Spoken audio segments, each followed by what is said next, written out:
Hola a todos, les damos la bienvenida a este foro del Instituto Nacional para Ciegos en alianza con la Universidad Sergio Arboleda. Ahora vamos a hablar sobre las personas con discapacidad visual en situaciones de riesgo. ¿Cuáles son los protocolos? ¿Cuáles son las medidas a seguir? ¿Y qué recomendaciones nos dan los expertos para poder hablar con la población con discapacidad visual relacionado con las diferentes emergencias que se están ocurriendo a nivel nacional?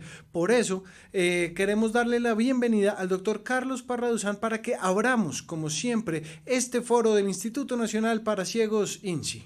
Gracias, Juan Esteban. Creo que es muy importante para el Instituto Nacional para Ciegos hacer este foro y hablar de las personas con discapacidad en situaciones de riesgo. Por eso quiero hacer extensivo este saludo a todos los que se conectan a este conversatorio, a las redes del Instituto para Ciegos, a las redes de la Universidad Sergio Arboleda y a todos los que están conectados con INSI Radio. Creo que es muy importante que el INSI piense en las personas con discapacidad en situaciones de riesgo. Lo estamos viviendo con los distintos fenómenos naturales, los distintos fenómenos sociales como el desplazamiento, la migración masiva, otros fenómenos sociales que, digamos, nos llevan a desastres humanitarios y el propio conflicto que hemos vivido durante muchas décadas y que ha llevado a una situación extrema a todos los colombianos en general, pero en particular a las personas con discapacidad. Entonces yo creo que este foro de personas con discapacidad en situaciones de riesgo es muy oportuno para los temblores que hemos vivido, para la activación del Nevado del Ruiz, para los fenómenos ambientales y cambio climático y los demás fenómenos que estamos sufriendo. Por eso me parece importantísimo abrir este espacio para reflexionar en torno a los protocolos y a la atención de las personas con discapacidad en esta situación. Creo que es un deber institucional del INSI hacer este llamado a la ciudadanía, a la institucionalidad, a las entidades competentes en prevención del riesgo, para que pensemos qué hacer con las personas con discapacidad y en general con la población vulnerable en situaciones de riesgo como lo estamos viviendo cada vez de manera más frecuente. Entonces, bienvenidos nuevamente a este foro. Damos apertura para que reflexionemos, para que traigamos normas a propósito de la prevención del riesgo, traigamos situaciones que se están viviendo y podamos reflexionar y si no sacar una solución de manera inmediata, sí ir pensando en la elaboración de protocolos de atención a la discapacidad en situaciones de riesgo. Muchas gracias y bienvenidos. Gracias, doctor Parra, pero démosle inicio a la serie de paneles que vamos a tener durante este foro. Y usted tiene una presentación hablando sobre la importancia de contar con protocolos adecuados para la población con discapacidad visual en general, estos protocolos a nivel general. Y le quiero contar a la audiencia que el doctor Carlos Parra Duzán es doctor en Derechos Fundamentales de la Universidad Carlos III de Madrid, España, especialista del Centro de Estudios Constitucionales de Madrid y abogado de la Universidad del Rosario. Ha sido docente de distintas universidades y actualmente es profesor de Derecho Constitucional en la Universidad Sergio Arboleda. Saludamos muy especialmente desde el Instituto Nacional para Ciegos INSI a todos los que están conectados, todos los que están en las redes del Instituto Nacional para Ciegos y de la Universidad Sergio Arboleda y los que nos escuchan a través de INSI Radio. Es muy importante para nosotros este foro de las personas con discapacidad en situaciones de riesgo. El primer aspecto que quiero comentar es que la Convención sobre los Derechos de las Personas con Discapacidad, en el artículo 11, dedica un artículo específico para la población con discapacidad que esté en esta situación. En 3 casos, concretamente el artículo 11 dedica o consagra o contempla esta posibilidad. Para personas con discapacidad en desastres naturales, en conflictos armados o en emergencias humanitarias. Entonces, esto es muy importante para Colombia, dado que por ser un país tropical, por nuestra ubicación, por nuestro conflicto armado, por nuestros efectos, cambios ambientales, están, digamos que en mucha posibilidad de riesgo con el fenómeno del niño, de la niña, temblores, somos un país volcánico, como lo estamos viendo en estos días con el volcán del Nevado del Ruiz.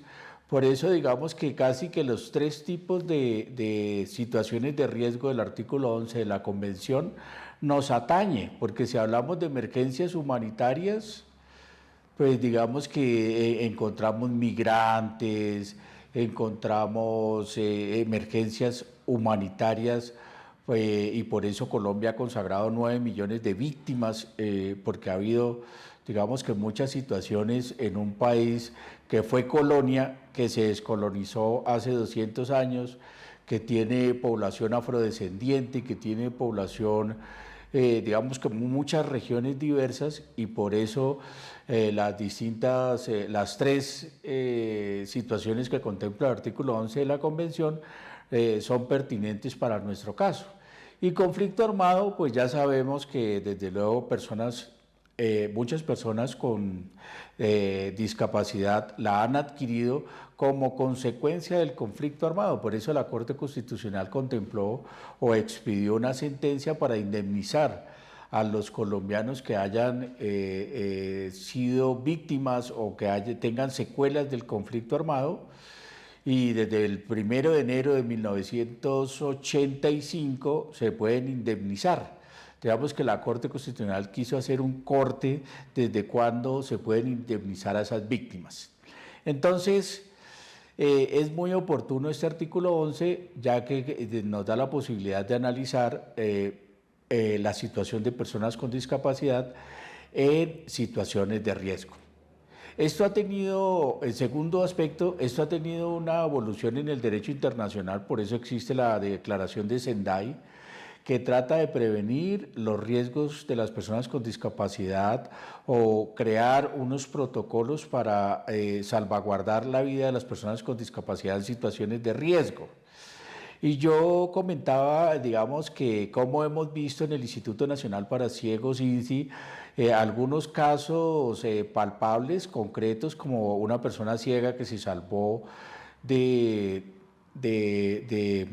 la catástrofe que hubo en el Nevado del Ruiz, en Armero, porque pese a que toda la familia salió corriendo por instinto de supervivencia y lo dejaron solo, él se subió a la terraza, a la azotea, y se logró salvar porque el lodo con lava no cubrió el total de la casa y fue el único que se salvó, pero de todas maneras quedó huérfano y se salvó. Pero desafortunadamente faltan protocolos de cómo priorizar o cómo salvar a esas personas con discapacidad, si asignarles un guía, si asignarles un sitio, que tengan un kit, que haya como que haya como una priorización y una posibilidad de cómo salvarlos, porque desde luego que una persona ciega, en silla de ruedas, una persona adulta mayor es mucho más proclive a sucumbir en una situación de riesgo porque o no puede salir corriendo o no advierte, digamos, qué es lo que está pasando a tiempo. Entonces, desde luego que es mucho más vulnerable una persona con discapacidad en general y mucho más en situaciones de riesgo.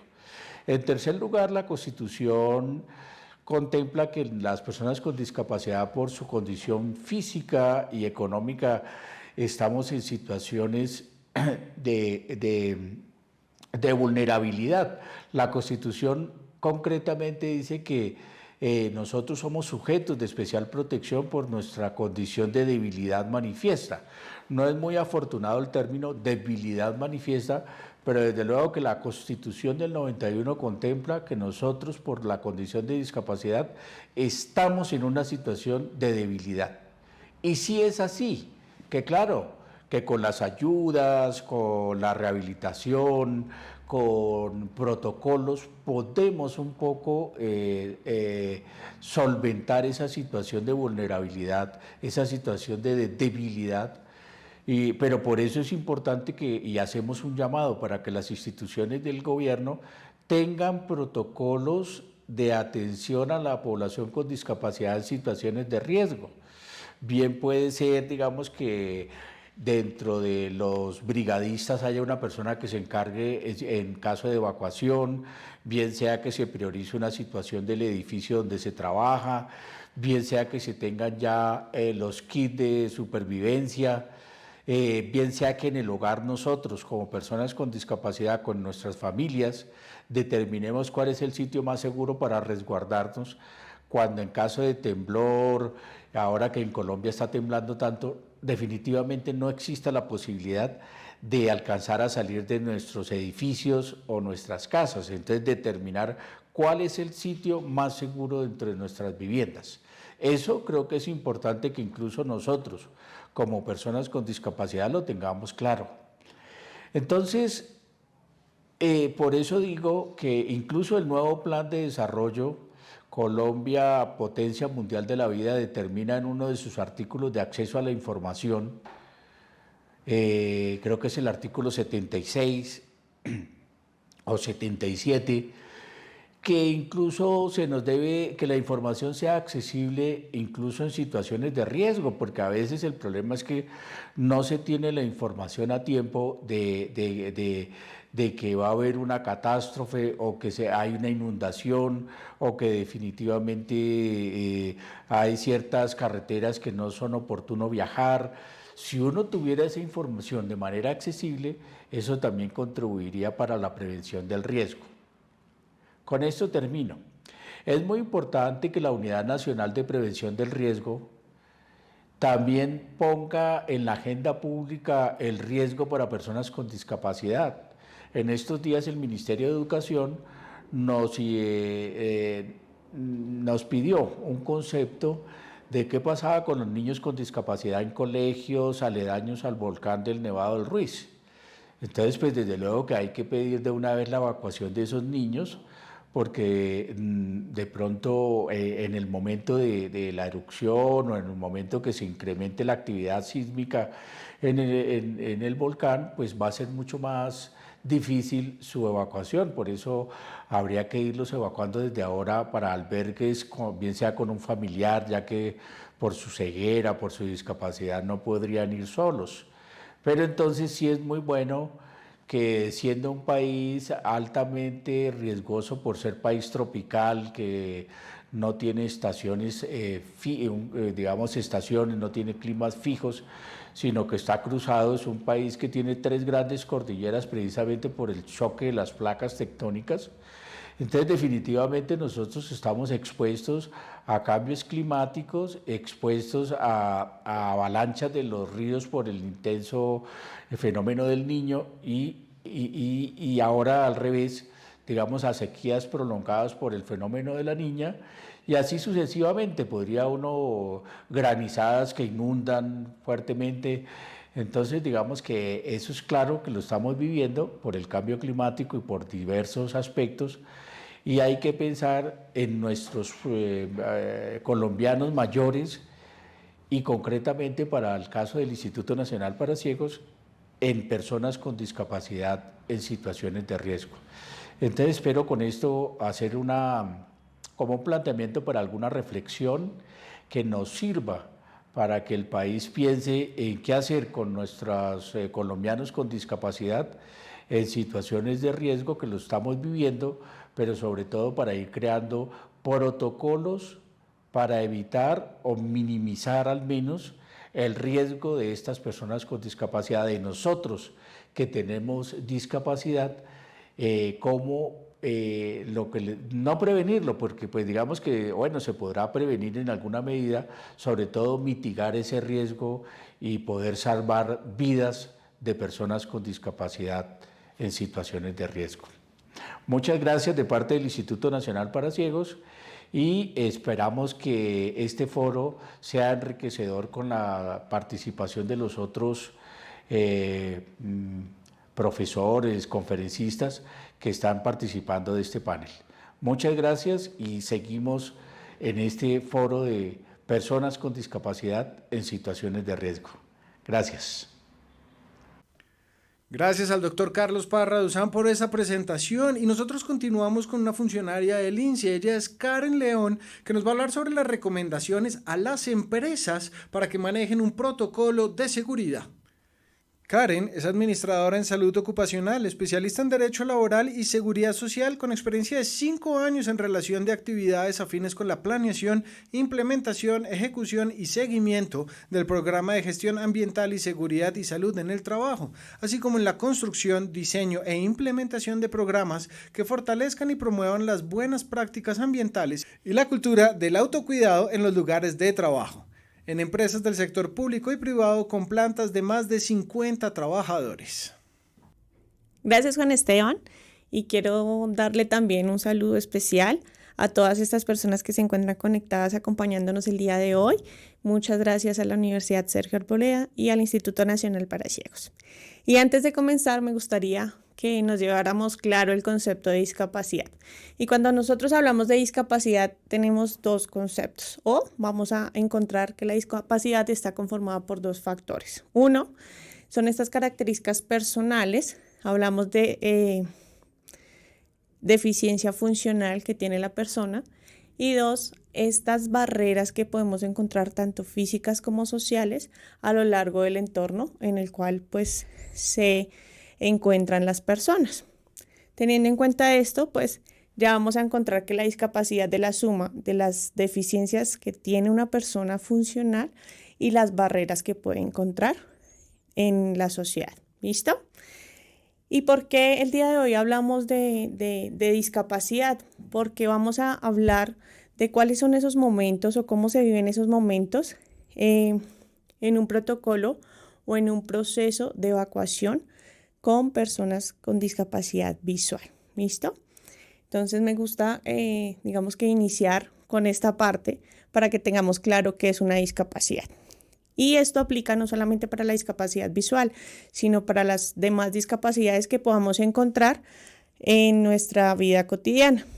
Entonces vamos a hablar de esos momentos que se viven o que se tienen que tener en cuenta cuando vamos a realizar un proceso de evacuación. ¿Y qué es un proceso de evacuación o qué es la evacuación?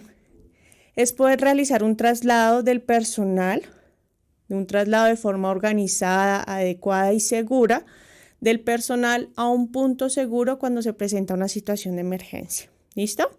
Entonces también partimos de ahí, de qué es una evacuación. Y ahí vamos a encontrar unos momentos. ¿Qué momentos? El antes, el durante y el después. Y es allí como nosotros o como las entidades deben empezar a identificar el tipo de población a la cual o con la cual van a trabajar y trabajan para poder realizar el proceso de evacuación. Debemos también tener presente algo, que en la normatividad colombiana en el 2017 se emitió el decreto 2011 que establece cuál es el porcentaje de vinculación laboral que deben tener las empresas públicas digamos, con personas de discapacidad o que presentan alguna discapacidad. Y para este año, el 2023, a 31 de diciembre del 2023, debemos contar con un 3% de vinculación laboral con este tipo de personas o de personas que sufran o tengan alguna discapacidad. ¿Listo? Entonces vamos a hablar de esos momentos. ¿Y cuáles son esos momentos? Entonces empezamos con el antes. Y antes nosotros, ¿qué debemos tener en cuenta o qué debemos tener presente? Uno, la fase de planeación. Y yo como entidad, ¿qué debo tener presente? ¿Cómo está conformada mi entidad? ¿Qué tipo de personas son las que trabajan conmigo? ¿Cuál es la infraestructura de mi lugar de trabajo? Debo conocer cuáles son las medidas preventivas que ya se tienen establecidas en mi lugar de trabajo cuando se presenta alguna situación de emergencia. Debo crear o identificar el tipo de personas con las que trabajo, es decir, cuántas personas trabajan por área, cuántas personas trabajan por piso. Con eso yo ya tengo identificado el tipo de población y la cantidad de población que debo evacuar en caso de que se presente alguna situación de emergencia. Debemos también identificar esas rutas de evacuación, cuáles son las salidas cercanas.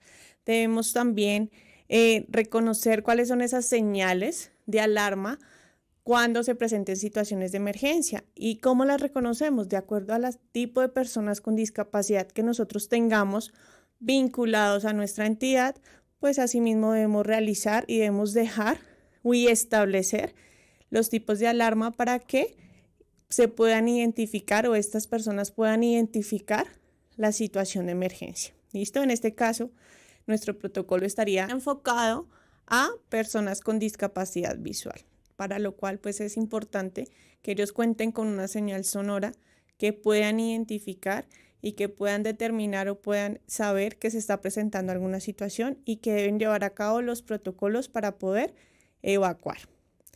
¿Qué debemos tener presente también? ¿Cuáles son esos puntos de encuentro? Identificarlos y señalizarlos para la hora de realizar la evacuación. Ya vamos con el primer momento, la primera fase, que es el antes. ¿Listo? Ahora vamos a ver un poco cómo sería la fase del durante. Entonces, durante una situación de emergencia o durante la evacuación que se pueda presentar en el lugar de trabajo, ¿cómo la vamos a llevar a cabo? ¿Listo?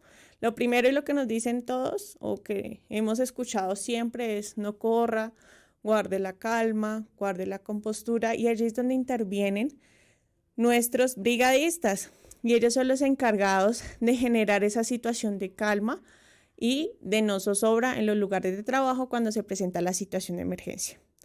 Entonces, hay que guardar la compostura, escuchar y determinar cuál es la acción a seguir cuando se presenta la situación de emergencia y seguir las indicaciones de nuestros brigadistas. Nuestros brigadistas deben estar capacitados para pues poder guiar a nuestro personal cuando se presente una situación de emergencia. ¿Listo? Pues debemos nosotros o todos debemos portar nuestros documentos de identidad siempre en el caso de evacuación cuando hay una persona con discapacidad visual, pues debemos contar con, o esa persona debe contar con un soporte o con un lazarillo, un compañero de trabajo. Entonces es importante que esto quede establecido en la primera fase de planeación. ¿Listo? ¿Cuál va a ser esa persona que va a guiar a nuestro compañero de trabajo que presenta alguna discapacidad, ya sea visual, motriz o auditiva? ¿Listo? Si se encuentra pues en un lugar diferente a su oficina, todos debemos estar presentes o conocer cuáles son nuestros compañeros a los cuales pues se va a realizar o a los cuales se va a evacuar. Debemos en la primera fase también, que de pronto se me pasó, identificar o dejar establecido si las personas con discapacidad son las primeras que se van a evacuar durante la situación de emergencia o van a ser las últimas. Entonces, cada empresa determina de acuerdo a la necesidad, de acuerdo a la situación de emergencia que se pueda presentar, si las personas con discapacidad que tengan a cargo, pues van a evacuar primero o van a ser las últimas en evacuar. ¿Qué debemos tener presente durante la evacuación? Que todas las salidas de emergencia estén despejadas. Esto no solamente durante la evacuación, sino siempre debemos garantizar porque nosotros no sabemos cuándo se va a presentar la situación de emergencia. Entonces, todas las salidas deben estar sin obstáculos y deben estar despejadas y señalizadas. Que todos sepamos cuál es nuestra ruta de evacuación y cómo lo sabemos cuando están señalizadas. ¿Listo?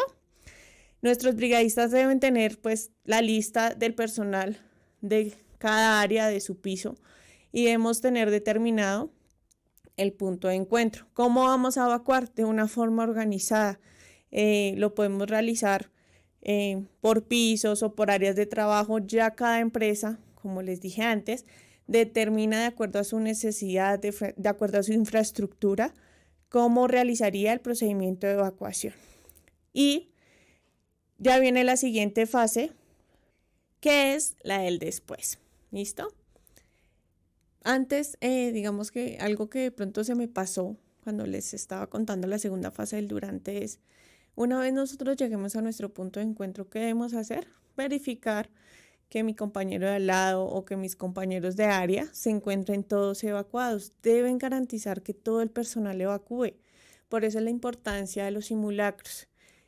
y empecemos a crear conciencia de que los simulacros no es una pausa activa, no son pausas activas, no son, ay, me quiero pues tomar un tiempo de ocio, vamos a jugar, porque realmente estos simulacros lo que nos van a permitir a nosotros es empezar a prepararnos para esta situación de emergencia. Y ahorita pues hemos visto mucho las manifestaciones naturales que se han o que se están presentando con los volcanes, con los sismos y demás, y ahí es donde nosotros empezamos a tomar o a ver la importancia de la implementación de estos simulacros en nuestros lugares de trabajo. Pues tengamos en cuenta que el lugar de trabajo es donde permanecemos la mayoría de tiempo y debemos nosotros estar preparados ante alguna situación de emergencia. ¿Listo? Entonces, una vez estemos en el punto de encuentro, debemos realizar conteo de personal, verificar físicamente si las personas se encuentran bien, si tiene alguna herida, algunas personas tienen heridas y demás, para empezar a prestar primeros auxilios o hacer las llamadas correspondientes a los entes de emergencia. ¿Listo? Entonces retomamos, continuamos con la siguiente fase, que es la fase del después. ¿Qué debemos hacer en el después? Pues esperar las indicaciones de nuestro coordinador de la brigada, donde pues ellos ya una vez evalúen la situación de emergencia, que haya pasado y que sea seguro volver al lugar de trabajo o no, pues ellos nos van a dar la indicación. ¿Listo? Entonces, después no debo yo tomar la decisión de volver, oiga, ya se terminó el simulacro, ya se terminó la emergencia y voy a volver, o me voy a volver que se me quedó el bolso, se me quedó el celular, se me quedó algún objeto de personal, no lo puedo hacer. ¿Listo? Entonces, debemos siempre seguir las recomendaciones de nuestros brigadistas, que son las personas que están garantizando la seguridad y la integridad física de las personas que están en la entidad. Debemos notificar si de pronto hay algún compañero que no se encuentra, si yo tengo conocimiento de alguna persona que se encontraba en mi área y no la veo en el punto de encuentro después de realizar la evacuación, debo notificar a los brigadistas para que ellos sean los encargados de volver al lugar de la emergencia y verificar que sí haya evacuado o que la persona, si se encuentran atrapado y demás, pues poder activar la brigada de búsqueda y rescate. ¿Listo? Y por último, pues informar sobre el estado de salud actual. Si yo siento alguna o identifico que tengo una herida o que me siento mal físicamente, pues lo debo informar para poder recibir la atención primaria. Entonces recordemos, estos son los 3 momentos. Recordemos también la importancia de poder hacer la inclusión de las personas con discapacidad, no solamente visual, sino discapacidad funcional o alguna discapacidad que tengan en nuestras brigadas, que si no lo tenemos, empecemos a incluirlos, empecemos a determinar cuáles son esos puntos de atención y cuáles son esas actividades que como empresa debemos realizar para poder garantizar la evacuación de estas personas, porque a veces es sálvese quien pueda y recordemos que ellos tienen una discapacidad que son diferentes a nosotros, que nosotros contamos con todas nuestras funciones al 100% y ellos no. Entonces debemos empezar a crear estrategias para que cuando se presenten situaciones de emergencia, pues ellos sean los que primero evacúen, es la recomendación, y enseguida nosotros evacuemos. ¿Listo? Esa es la invitación del día de hoy. Agradecerle a Juan Esteban, al Instituto Nacional para Ciegos, a la Universidad Sergio Arboleda, y continuamos con el foro. Gracias a Karen León por su presentación y ahora nos conectamos con otro funcionario del INSI, Néstor Buitrago, porque ahora vamos a ver las recomendaciones puntuales al interactuar con las personas con discapacidad visual, pero antes de eso les quiero contar un poco más de Néstor. Él es especialista en salud ocupacional y ergonomía, también es auxiliar de investigación de la Universidad de Antioquia de la Facultad de Salud Pública, ha hecho consultoría a las diferentes ARL en la ciudad de Medellín y es voluntario en la Cruz Roja Colombiana Seccional Antioquia en eventos masivos y aquellos que requirieron apoyo a la emergencia y a la evacuación. Sigamos entonces con Néstor Buitrago. Listo, Juan Esteban. Muchas gracias. Saludos a todas las personas que están conectadas en este momento a este webinar. Seguimos desarrollando lo relacionado con la evacuación y atención de emergencias de las personas con discapacidad visual. Tiene unas particularidades respecto a las demás personas. De pronto se siguen algunas reglas normales para la evacuación, pero lo que tiene que ver con la discapacidad visual, necesitamos hacer señalamientos en algunas particularidades en atención a estas personas. Vamos a pasar unas diapositivas para que nos orientemos un poquito más a las personas que las pueden visualizar, a las que no les voy a estar describiendo algunas de las imágenes que tengo en esta presentación. Vamos a ver en la primera diapositiva cómo hay un antes de la evacuación, es lo que vamos a detallar. Hay un antes de la evacuación que es importante tener en cuenta unos previos para que no nos coja de sorpresa la atención de emergencias con las personas con discapacidad visual. Primero tenemos que designar las estrategias en caso de emergencia o evacuación, si va a ser una evacuación independiente, va a ser asistida o va a ser una ubicación a un lugar seguro. Tenemos que levantar un listado rutinario de las personas con discapacidad visual que circulan en el lugar, sus horarios, su ubicación. También tenemos que asignar previamente los tutores o ángeles guardianes que se van a encargar de la evacuación de la persona con discapacidad visual. Y las personas deben conocer previamente las estrategias de cómo interactuar con las personas con discapacidad visual. Hay dos imágenes de una persona como guía vidente llevando a una persona con discapacidad visual en la calle y otra persona que se encuentra en la oficina con discapacidad visual trabajando con un lector de pantalla. En la segunda diapositiva, continuando con este proceso del antes de la evacuación, tenemos que tener en cuenta que podemos pasar un listado, un chequeo de verificación, si se encuentran las señales ajustadas a las necesidades de las personas con discapacidad visual, la altura, el contraste, la ubicación, si es en macrotipo, si es en braille. Tenemos que verificar también si se cuenta con un plano de evacuación en relieve, si están detallados los lugares, si ha cambiado, y se debe conocer a las personas con discapacidad visual a su ingreso. Se debe verificar también el estado de los pasamanos y si es posible contar con la señalética adaptada, aunque los pasamanos no es que utilicen mucho en la evacuación, pero si necesitamos usarlos, que tengan la señalética. Y realizar los simulacros de evacuación, involucrando a las personas con discapacidad visual, verificando al final que el aprendizaje haya sido claro, que lo tengamos presente al momento de la evacuación. En un tercer momento, ya lo tenemos que tener en cuenta en la evacuación, en el momento en sí, que los brigadistas deben ofrecer la ayuda, pero deje que las personas la acepten o en su defecto explicarles qué necesitan. Muchas veces queremos evacuar a la persona con discapacidad visual y la alamos, la llevamos, la corremos sin decirle, sin explicarle, sin tener su consentimiento. Así sea para una emergencia, tenemos que explicarle para qué es y que tenga el consentimiento de la persona.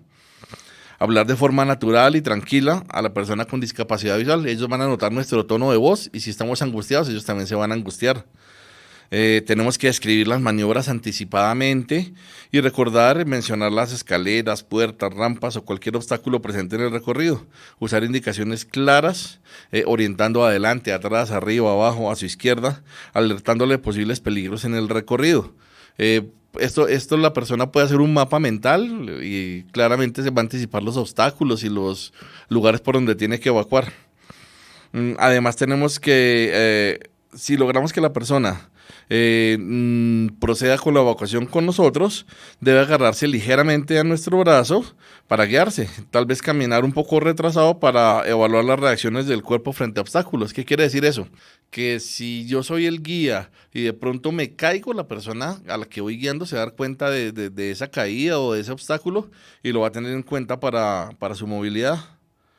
En esta misma evacuación asistida, para pasar por ejemplo, por un lugar estrecho, si usted está sirviendo de guía vidente, coloque su brazo detrás de su espalda, la persona tiene que ubicar detrás suyo.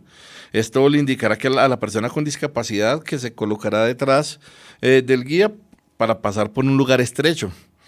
Si es necesario ante la presencia de caída de materiales, exposición a fluidos, polvos, tierra, etc., nosotros nos convertimos en una barrera natural, dejando a la persona que se cura detrás, cuidando claro que uno como brigadista también no sufra daños, porque si no también vamos a ser dos personas con lesiones que no vamos a poder evacuar. Al bajar o subir gradas, tenemos que indicar la ubicación del pasamanos, como habíamos dicho, para proporcionar más apoyo y seguridad, aunque la idea es que no evacuemos por escaleras. Ya si hay necesidad, le indicamos dónde queda el pasamanos y que la persona logre agarrarse de ella y ubicarle a cuántas escaleras, hacia dónde se dirigen y hacia dónde nos vamos a encontrar. Si se dificulta la evacuación de la persona, otra opción es ubicarla en un lugar seguro. Para esto se sugiere que sean baños, porque tienen un depósito de agua y por su forma, que son muros muy cercanos, forman una caja, digámoslo así, de seguridad, que es muy difícil que al momento de un derrumbe, por ejemplo, de un temblor, caigan sobre ellos, se forman triángulos de seguridad muy fácil. Entonces es una forma de ubicarlos con seguridad. Por ejemplo, si estamos en un quinto piso y el temblor es muy fuerte, es muy difícil utilizar las escaleras. No se puede utilizar el ascensor. Más fácil nos ubicamos en el lugar seguro. Procedemos a evacuar y tener en mente, tener la claridad de dónde ubicamos la persona para poder retornar por ella y rescatarla. Otra de las estrategias que tenemos es cuando existan varias personas con discapacidad visual. Por ejemplo, aquí en el INSS encontramos 2, 3 personas en el mismo piso. Entonces se solicitan que se cojan de la mano o se cojan del hombro formando una hilera. Y siempre el brigadista tiene que ir por delante. Ojalá que hubiera otro brigadista detrás al finalizar la hilera para garantizar que no se nos va a quedar ninguna persona. Entonces la idea es que haya un guía evidente de adelante y de atrás para poder evacuar las personas. Si es posible, al ubicar al brigadista al final de la hilera, puede ir haciendo un barrido que no se nos quede ninguna persona detrás con discapacidad visual desorientado en busca de ayuda. Al llegar al punto de encuentro, la ruta de evacuación, toca escribirle el lugar donde se encuentran y las personas que están presentes, porque en medio de la angustia los llevamos a un punto de encuentro y no saben en dónde están ni con qué personas se hallan. Entonces es muy importante orientarlos. Las personas cuando están ubicadas en el punto de encuentro, generalmente en un espacio externo, deberán permanecer acompañadas hasta que sea declarado el fin de la emergencia, no dejarlos solos, estén siempre acompañados, evitando que se encuentren desatendidos en un lugar generalmente que no es el habitual para ellos. Cuando realizan evacuación independiente, muy importante para las personas con discapacidad visual, las personas, si conocen la ruta de evacuación, deben seguir la ruta haciendo uso de las señales y las recomendaciones previas de las brigadas. Esto es en los simulacros que se hacen de evacuación. En caso de incendio, las personas con discapacidad visual pueden utilizar el tacto para corroborar puntos calientes en las paredes o en las puertas y saber si pueden por ahí evacuar o no. Esta es una técnica de seguridad que se utiliza tanto para videntes como para no videntes. Los puntos calientes al tacto. En caso de caída de objetos, presencia de obstáculos, salida de fluidos, la persona con discapacidad visual puede hacer uso de las técnicas de protección que se aprenden cuando uno va a hacer instrucción en orientación y movilidad, que es la protección alta en la cara y la protección baja cerca al abdomen. Utilizando las técnicas de seguridad podemos evitar daños en las personas, tanto en el rostro como en el abdomen, protegiendo órganos claves. Corrobore que la persona con discapacidad visual, en caso de no poder evacuar de forma ágil, conoce los sitios seguros para resguardarse. Una forma es cuando yo voy y lo ubico en un lugar seguro y evacúo, ¿no es cierto? Pero otra forma es cuando él está solo y tiene que evacuar y no tiene una persona cerca. Entonces las escaleras son sitios inseguros y la persona de antemano ya debe conocer, por cuenta de las brigadas de emergencia, de las personas de seguridad en el trabajo, cuál es el lugar donde se puede resguardar. Como habíamos hablado, hay sitios seguros como son los baños, algunas cocinas, desde que no hayan fluidos, de que no escape de gas o no hayan redes eléctricas, o algunos cuartos útiles donde la persona pueda resguardarse hasta el momento de ser rescatado. En algunos casos se ofrece a las personas con discapacidad visual conservar un pito, un silbato, en la ropa. Por ejemplo, esto es una estrategia que hace la ONCE de España. Para en caso de que necesitamos rescatarlos, la persona con el silbato los podemos ubicar más fácil, porque si le pedimos que nos dé una ubicación, visualmente no lo va a poder realizar, pero sí por medio de un silbato los vamos a poder ubicar. Otra estrategia que se utiliza con las personas con discapacidad visual es que en caso de que se encuentren en el camino, detecten la presencia de personas que están evacuando, soliciten la ayuda. Si sienten que en el momento no han sido atendidos, hablen, soliciten la ayuda, y de las personas con las que se encuentran, ya hay tutores que van a estar dispuestos y pueden hacer esta función. En caso de evacuar a la persona con perro guía, importante, aunque no son muchas las personas con perro guía en Colombia, no están masificados, sí tiene ciertas condiciones que debemos tener en cuenta. Si usted o un brigadista sirven de guía vidente, la persona debe soltar el arnés del perro. En ese momento el perro ya deja de ser perro guía y se vuelve perro normal, digámoslo así, el perro de compañía, y lo va a llevar de la rienda. Entonces ya no más fácil para poderlo evacuar. ¿Esto por qué? Porque el perro en ciertos momentos, por ejemplo, ante la presencia de un temblor o de un incendio, saca el instinto. Entonces no va a ser tan efectivo la evacuación. Importante que el perro no se va a dejar morir, tiene un mejor instinto que nosotros, pero tenemos que recurrir en ese momento a que sea un perro de compañía, y más fácil el guía vidente nos va a poder evacuar junto con el perro. Si la persona está con el perro solo, tiene que tener en cuenta que el perro ante el instinto va a evacuar un poco más rápido de lo normal, y la persona debe estar preparada para esto, para ser guiada de manera más rápida por el animal. En caso de la evacuación independiente, el perro además va a salvar algunos obstáculos que ve. Entonces, de pronto, al caer algunas paredes, al cerrarse algunas puertas, el perro va a perder la orientación de la ruta. Entonces nos toca tener en cuenta esto. Los perros están muy entrenados, pero al cambiarles el ambiente por donde se mueven naturalmente, a veces pueden estar desorientados. Entonces ahí requerimos la ayuda de un guía vidente. Se sugiere a las personas mantener las rutas de evacuación libres de objetos y verificar el correcto funcionamiento de puertas y salidas de evacuación, especialmente en los pasillos, ya que el espacio de la persona junto a su perro es de 1,50 de ancho. Entonces, si tenemos sitios muy estrechos, o cabe el animal o cabe la persona, y es muy difícil la evacuación. Los perros son una extensión del cuerpo para la persona con discapacidad visual, como el bastón, se hacen parte de sí. Entonces, tener en cuenta que al rescate se deben llevar los dos, el perro junto a la persona que lo lleva. Unas recomendaciones finales para tener en cuenta con los perros guías es que al caer vidrios, al caer material inflamable, los perros pueden lesionarse las patas. Y esto los inhabilita en ese momento. El perro, aunque el perro tiene una fusión con su amo, no lo va a desamparar. En el momento en que sufra lesiones, el perro puede cambiar la actitud. Entonces, tener en cuenta que si podemos, a la persona que tiene el perro guía, poderla evacuar como guías videntes, sería mucho más fácil para no exponer el animal de pronto a lesiones, y que puedan dificultar la evacuación de la persona con discapacidad visual. Importante que las personas, siempre que vayan a un evento masivo, se les explique cuál es la ruta de evacuación. Las personas con discapacidad visual deberían saber siempre en un evento masivo por dónde está la ruta, tener en cuenta las señales.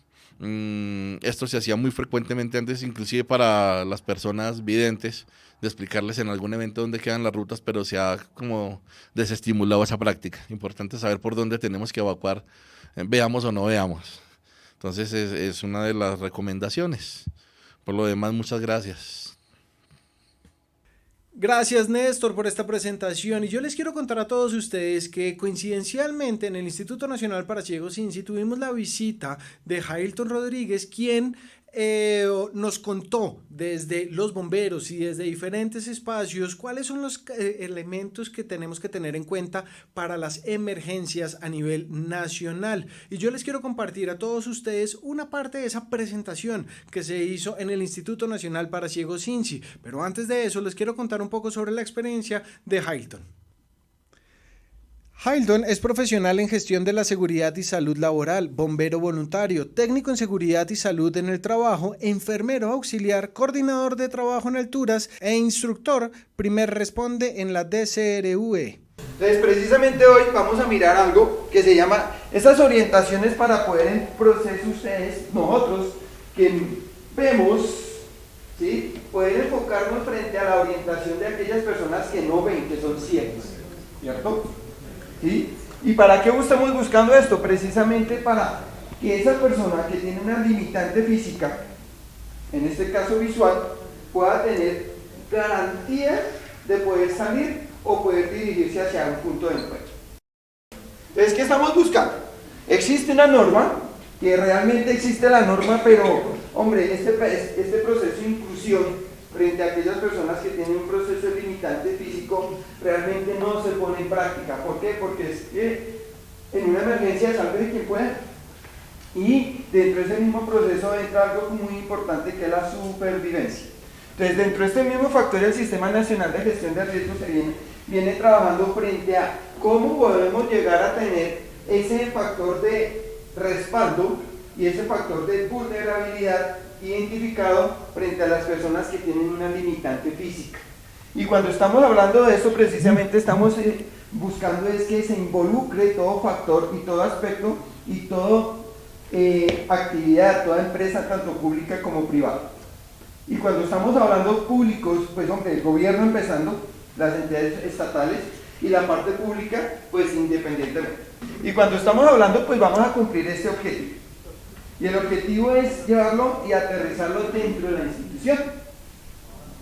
Y es precisamente orientar esas estrategias y esas actividades para que nosotros los videntes, las personas que vemos, ¿sí? Porque pues dentro de nuestro factor hay la palabra invidente, vidente, ciego, no ciego, entonces pues se puede llegar a utilizar, pero en este caso pues la persona ciega es que no ve totalmente.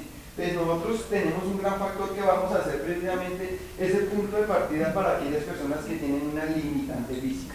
¿Qué estamos buscando con esto también? Que precisamente las personas cuidadoras o las personas guías o lazarillos, como se llaman, realmente consideren y que sepan exactamente en qué ambiente se encuentran. A veces suele suceder que ese alcance que nosotros buscamos con este documento o con esta información es que empecemos a montar instructivos, procedimientos, aquellas guías para precisamente en el momento en que se presenta una emergencia poderlos aplicar. La invitación es de vez en cuando hacer un ejercicio, evitar utilizar el ascensor y empezar a ascender o descender por nuestras escaleras. ¿Por qué? Porque el ascensor, recordemos que el ascensor es el primer elemento que se va a bloquear. Ojo, dependiendo del tipo de emergencia. ¿Qué estamos buscando con esto? Que cuando yo tenga que hacer ese proceso de evacuación, tenga un conjunto de acciones que actuar. ¿De acuerdo? El saber exactamente cómo guiar, el saber cómo hacer el proceso de extracción. A veces el evacuar no es necesariamente ir hacia un punto de encuentro externo. Yo puedo evacuar hacia una parte segura, lo que decía el director. Hombre, ¿cuál es el sitio más seguro de una casa o de un apartamento? Obviamente estamos hablando pisos bajos, porque independientemente si estamos hablando de un edificio de más de 8 metros, de 8 pisos, y si hay un terremoto bastante crítico y una escala bastante alta, posiblemente ese edificio no va a quedar en pie, ¿cierto? Pero para todos, el sitio más seguro de una casa, de un apartamento, es el baño. Y nosotros, yo he tenido la gran fortuna de poder rescatar personal vivo después de varios días en las áreas de los baños. ¿Y por qué el baño?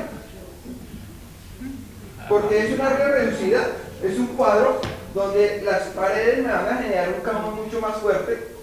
Dos, ahí va a haber un proceso de supervivencia mayor. ¿Por qué razón? Porque por acá no sería el agua. El agua, ¿en dónde estaría el agua? Ahora, acordémonos que el agua es lo primero que se contamina, ¿cierto? Entonces, ¿qué agua yo tengo que garantizar que me pueda soportar o me pueda generar ese apoyo durante, no sé, horas, días? ¿Cuál agua? El que está en el tanque. Exactamente, la que está en la cisterna. Ahora yo pregunto, ¿quiénes de ustedes lavan la cisterna periódicamente? ¿Quiénes de ustedes lavan periódicamente el tanque de la cisterna, del sanitario? Entonces los invito a que incluyan dentro del aseo de sus baños, escuchémonos por favor, escuchémonos. Los espejos y la Ya vamos para allá. Ya vamos por ahí. Los invito a que dentro del factor del aseo, escuchémonos por favor, dentro del factor del aseo incluyan el lavado del tanque. Porque esa agua va a ser un agua potable, pero es una agua que no se va a contaminar fácilmente.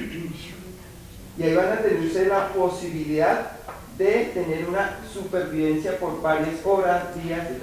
Hablábamos del tema de las decoraciones, eso es otra cosa totalmente diferente, por eso es que se recomienda dentro del mismo factor, sí, el vidrio templado es muy bonito y tiene unas gráficas hermosísimas, pero no se recomienda hoy en día el vidrio templado dentro de los mismos factores. Ojo, cuando el vidrio templado estamos analizando que si se llega a presentar un movimiento telúrico, llega a haber un rompimiento de ese vidrio que sea fragmentado, es decir, que se genere una fragmentación del mismo vidrio. Ojo con el tema de los espejos.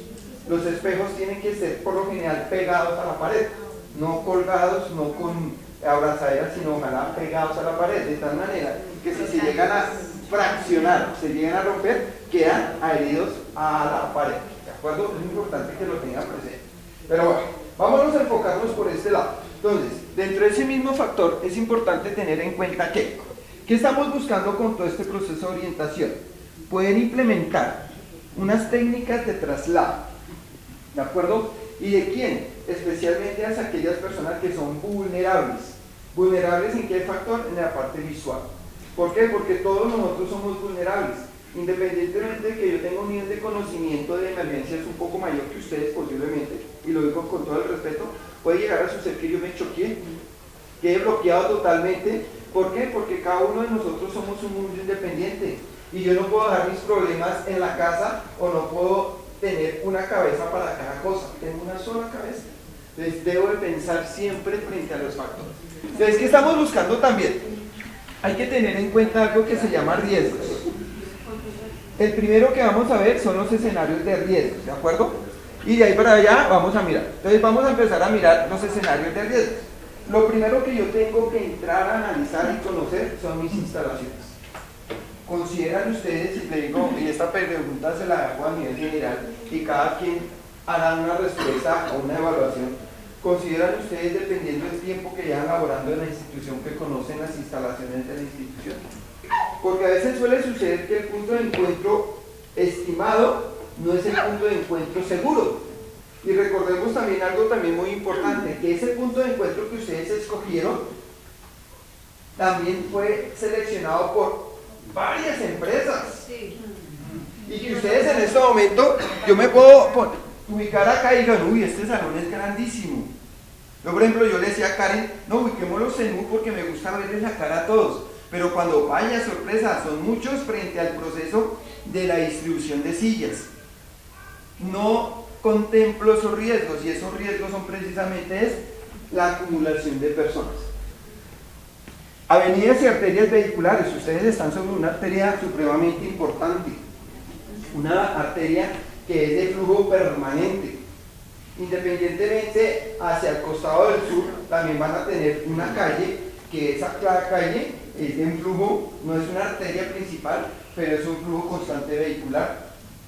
Debemos de tener lo que decía el director, hombre, desafortunadamente aquella persona que fue atropellada por el vehículo, hombre, yo estaba sobre el andén, pero entonces vamos a ser siempre vulnerables frente a ese factor.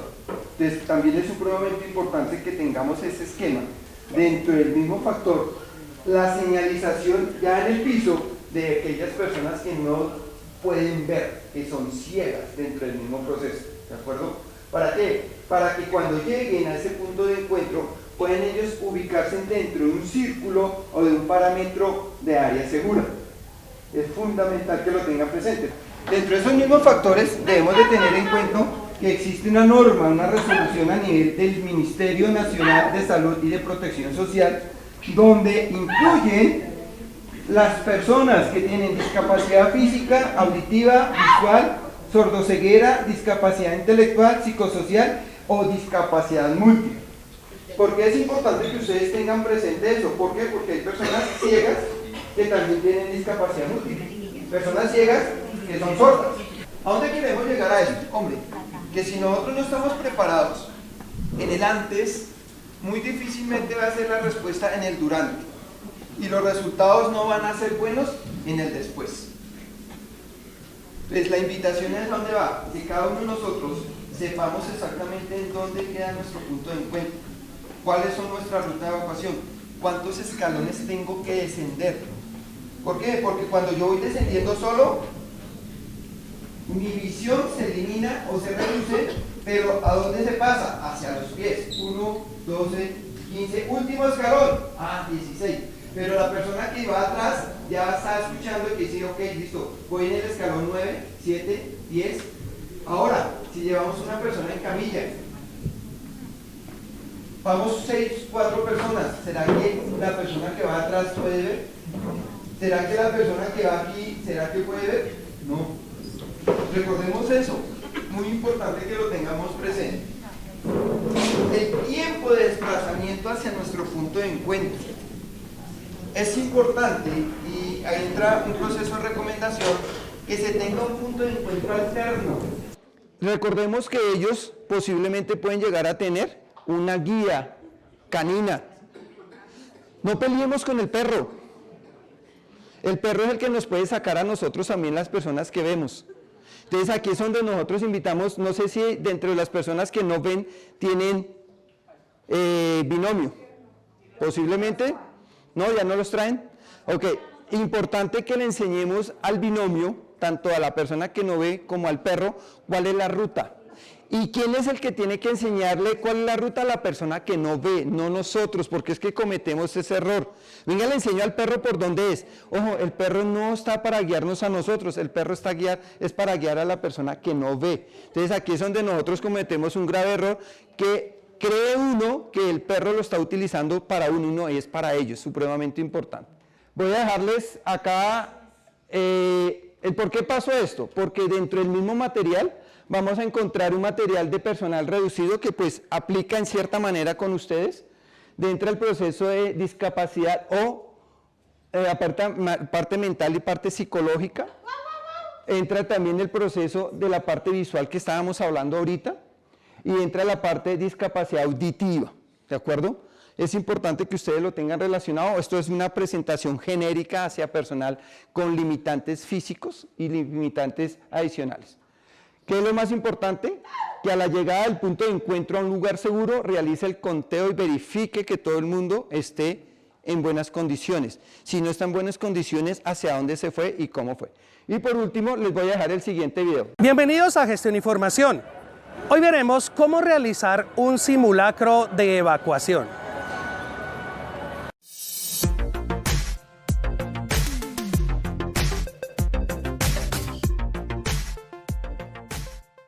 Hoy en día las empresas planean su simulacro para el mes de octubre, porque se adhieren al simulacro distrital o nacional que indica el gobierno. Este es un ejercicio de mucha ayuda que puede indicar cuál es el número real de personas que se encuentran en el sector en el cual se ubica la empresa y permite tener una idea aproximada en caso de una emergencia real de cómo podría afectar una evacuación si es que el punto de encuentro colapsa, porque en muchos casos todos evacuaremos en sitios compartidos. Los simulacros en Colombia se realizan para detectar puntos débiles o fallas en la puesta en marcha del plan existente en la empresa. Identificar la capacidad de respuesta de la empresa teniendo en cuenta el inventario de recursos humanos y técnicos disponibles. Evaluar la habilidad del personal en el manejo de la situación complementando su entrenamiento. Disminuir el tiempo de respuesta ante una situación de emergencia. Promover la difusión del plan entre los empleados, preparándolos para afrontar una situación de emergencia. Identificar las instituciones que pueden acudir a la empresa a apoyarla en situaciones de emergencia. Los simulacros son avisados cuando los trabajadores de la empresa conocen la hora, fecha y lugar de la realización del simulacro. Y no son avisados cuando los trabajadores no han sido informados de la actividad. No es recomendable hacer simulacros sorpresivos sin haber realizado otros simulacros con anterioridad. La obligación de la participación en simulacros de emergencia se encuentra en el decreto 1072 de 2015, en el cual expresa tácitamente realizar simulacros como mínimo una vez al año, con la participación de todos los trabajadores. La resolución 1111 de 2017 corrobora esta exigencia a través del estándar 5.1.1, generando una calificación alta de cumplimiento. Para realizar un simulacro, tenga en cuenta las siguientes fases. Fase 1, planeación de la actividad. En esta fase se deben tener en cuenta la actividad que se va a realizar, los recursos humanos y técnicos disponibles, el personal disponible, los lesionados ficticios, los brigadistas y los observadores, las rutas de evacuación, los obstáculos, las escaleras, las puertas de salida, los sistemas de alarma y comunicación. También deben tenerse en cuenta las áreas de concentración de los evacuados y las posibles áreas de expansión, la institución de salud a donde podrían remitir los lesionados, el sistema de remisión de comunicación y de transporte de lesionados, el sistema de información a familiares de las posibles víctimas o el conocido MEDEVAC, el mecanismo de evaluación que se va a utilizar al finalizar el simulacro.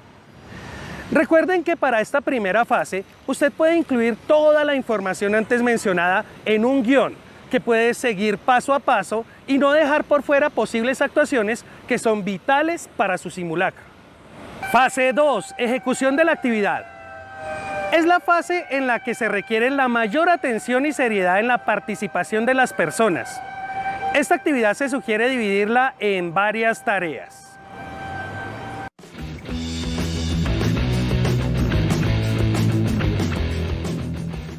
Reunión del comité organizador para realizar los últimos ajustes de la actividad, repasar los pasos a seguir y detectar inconvenientes previstos.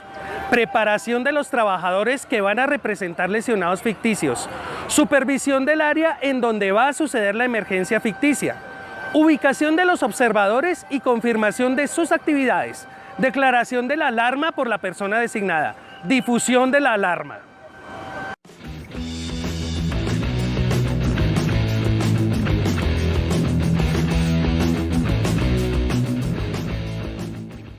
Comunicación con las instituciones que prestan ayuda en emergencias, maniobras o actividades específicas tendientes al control inicial de la situación de riesgo que generó la emergencia, de acuerdo con lo planeado y con los recursos disponibles. Orden e inicio de la evacuación. Concentración de los lesionados ficticios en las zonas de seguridad predeterminadas.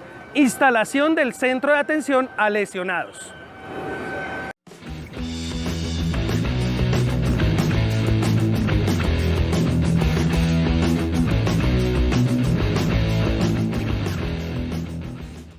Clasificación de los lesionados y definición de remisiones a instituciones hospitalarias si es el caso.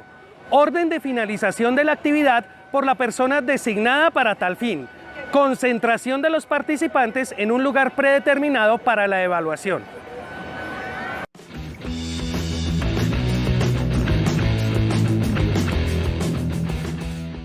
Tengan en cuenta que el simulacro no necesariamente se realiza para salir de la empresa y llegar a un punto específico. Cree la necesidad de hacer la actividad con mucha seriedad. No olvide que el personal de servicios generales es tan importante como el gerente. Si en su empresa hay mascotas, no las olvide. Ellos son seres sintientes y también deberán hacer parte de los simulacros desarrollados.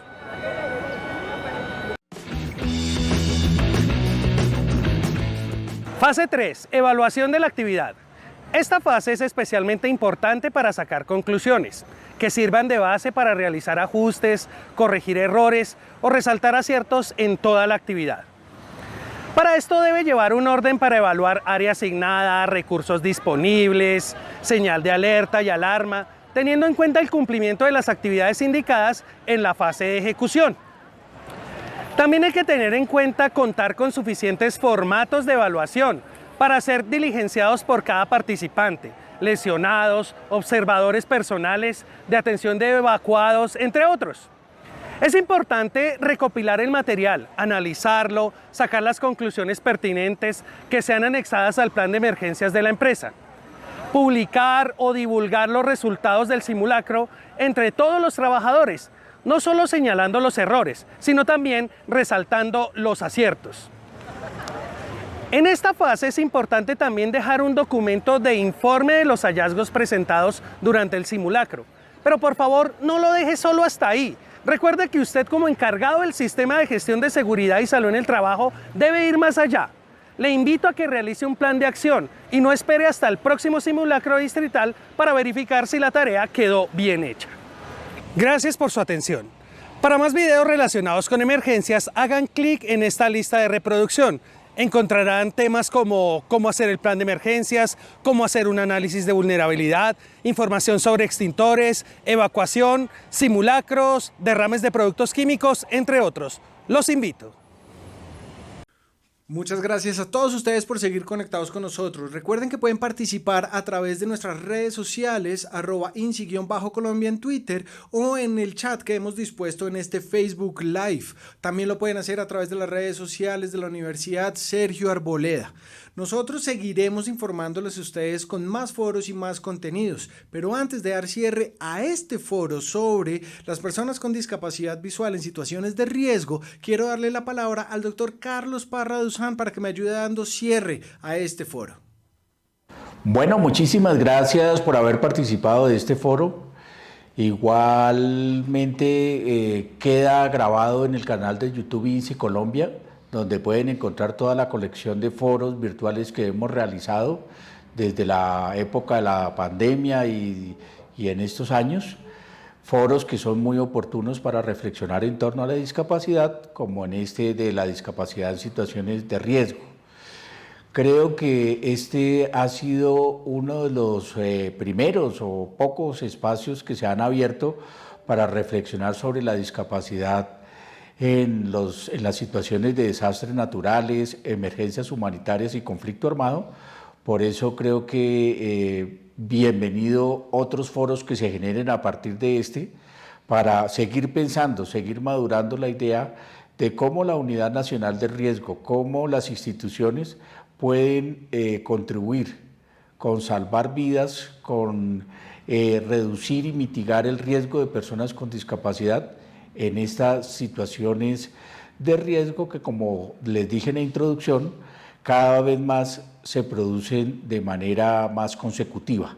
Entonces, muchísimas gracias, y como ustedes saben, el Instituto Nacional para Ciegos siempre está pensando en el bienestar de la población con discapacidad, en los derechos de las personas con discapacidad y sobre todo cómo actuar en beneficio de la población con discapacidad. Si bien es cierto la competencia nuestra es con ciegos, lo pensamos en general dentro del límite de nuestro quehacer institucional.